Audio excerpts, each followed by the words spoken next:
Your Daily 180, 180 seconds of pure Bible study. Thank you for being with us today for this, your Daily 180 Bible study.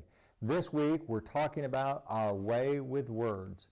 And yesterday we began in James chapter 3, verse 2. Let's back up and let's read verse 1 and 2. My brethren, let not many of you become teachers, knowing that we shall receive a stricter judgment.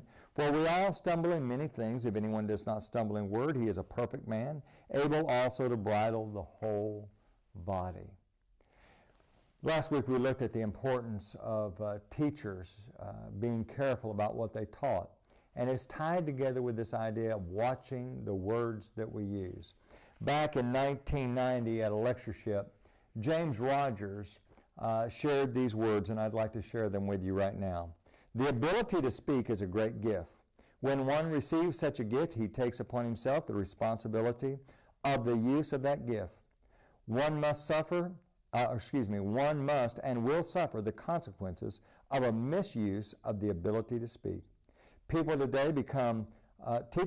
today must come to realize the power contained in the tongue and channel it to the saving of mankind rather than using it to destroy, defame, and demean. We do have a great responsibility to use our words wisely. And preachers and teachers have that responsibility as well.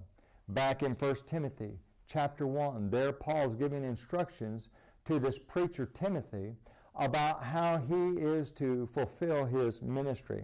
And look at verse number 3 and 4, and notice it revolves around words, his words and the words of others.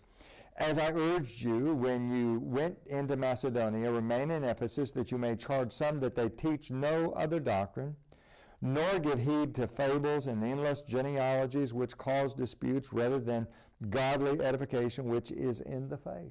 You need to be careful about what you say, but you also need to be careful about what others say as well. Verse number 5, now the purpose of the command is love from a pure heart, from a good conscience, and from sincere faith, from which some have strayed and turned aside to idle talk. They're just talking. And it is useless, non-productive talk, desiring to become teachers of the law, understanding neither what they say nor the things which they affirm. Isn't that devastating? That there's some people out there supposedly talking for God, and they are clueless about the things that they're saying.